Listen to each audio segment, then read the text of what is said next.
Hello, I'm going to tell you 3 of my favourite stories. Well, it might end up being more than 3, but those are the I think it's 3. Anyway, the first one I always call the helicopter story. So there's this guy and there's a huge flood, and the flood is all around, and the waters are rising higher and higher.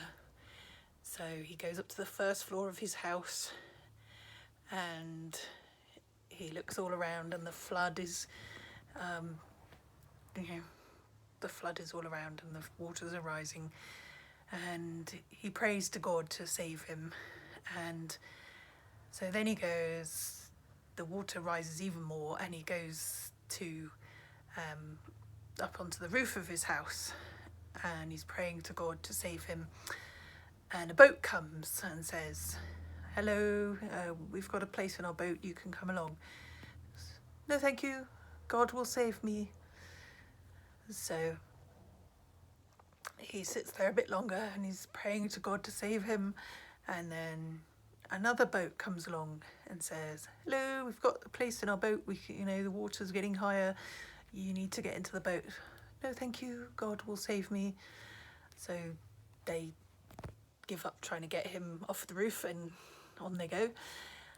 And eventually the waters are really high, and then a helicopter comes and lets down a rope ladder from the helicopter, and get on board the helicopter, come on, the waters are rising.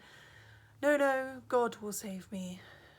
And well, of course, he drowns, and he gets to heaven and he says to God, why didn't you save me? And God says, well, I sent you 2 boats and a helicopter, what more do you want? And I think probably don't need to elaborate on why I think that's a great story, but I'm going to. And the reason I think that's a great story is because there are a lot of people out there who will ask for something from the gods, or from magic, or from the goddess, or the universe, and then when the thing that shows up on their doorstep isn't quite what they expected, they then ignore it and wait for a miraculous intervention. And well, I'm afraid the nature of physical reality is that miracles do not in fact happen. So the divine uses everyday means like boats and helicopters to to deliver its goals. And also, what makes people think that they're so darn special that they're going to get a miracle, because no, that's not how the universe works. So that's the first story. Now the second story is from India. I believe it's from Bangladesh originally. So there's this guy, and I don't know why it's always a guy, but anyway, it's a guy, and he finds out from his spiritual teacher that God is in everything. And so he's walking down the street, minding his own business, as you do, and somebody shouts to him, there's an elephant, get out of the way. And he's like, no, God is in everything, the elephant will not harm me. And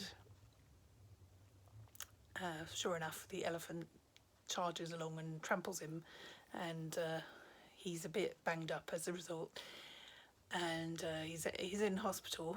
And somebody says to him, well, why didn't you heed the guy that called out to you that the elephant was coming? And he says, well, because God is in the elephant. And the person says, well, did you not think that God was in the man who called to you to tell you to get out of the way of the elephant as well? Think on. So I think that's a good story, for similar reasons to the first one, but from a different spiritual tradition. And then the other story is a little bit different, and isn't quite making the same point, but I like it very much. And this story is called the Taoist Farmer story, because it's from the Taoist tradition. And in the Taoist Farmer story, there's a farmer, and he has 2 sons. No, wait a minute. Sorry, he has one son. This farmer has one son. That's right. And the villagers around him say, "Oh, it's a bit unfortunate you only got one son to take care of you in your old age." Farmer goes, "Maybe so, maybe not."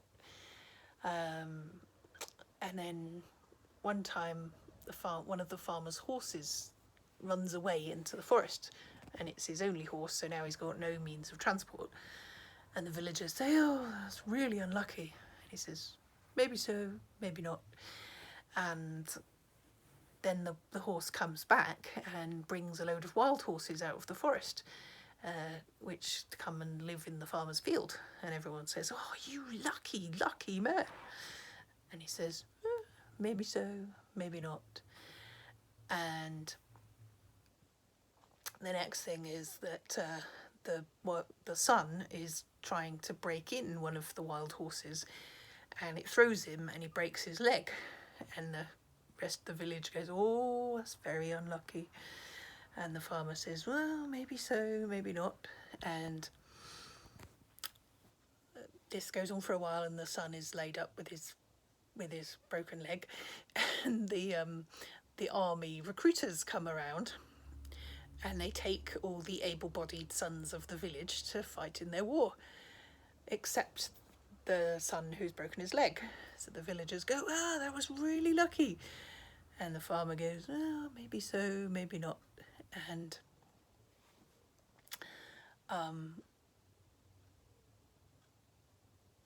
I think that's yes. And then all the other sons don't come back from the war, which is terribly sad. And all the villagers go, "Oh, it's really unlucky." And the farmer says, "Maybe so, maybe not." And this story is still going on. And that's the end. Well, it's not the end because the story's still going on. It never ends. And I think what that story tells us is that everything is a matter of perspective. The thing that you think is unlucky might turn out to be actually lucky. You never know.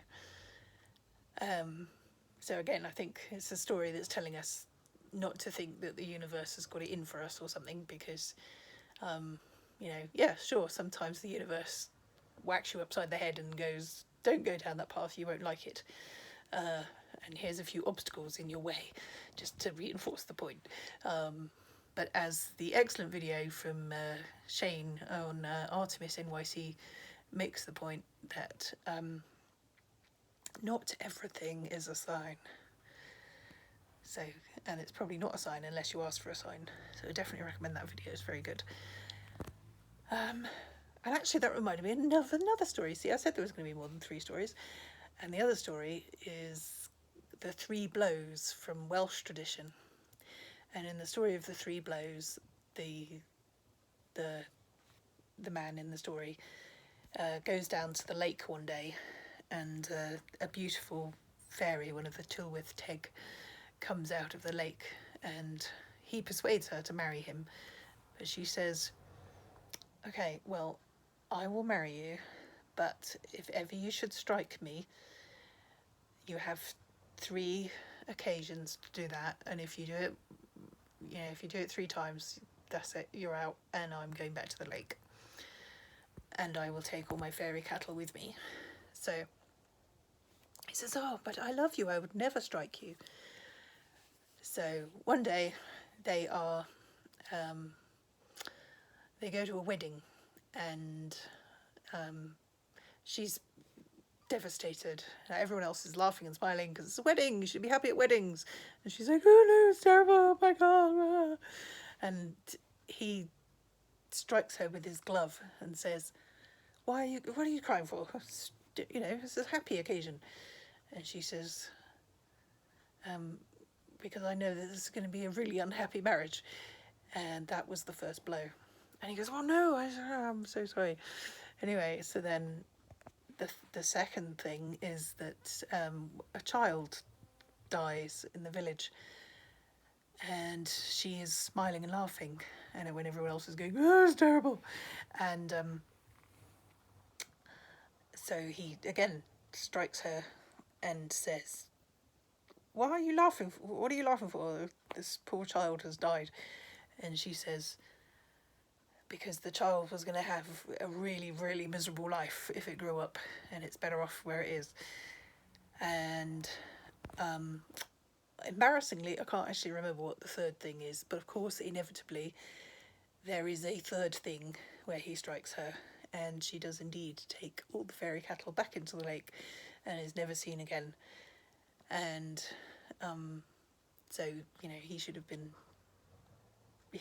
been aware that she was of the fair folk and had a different perspective on what was good and what was not.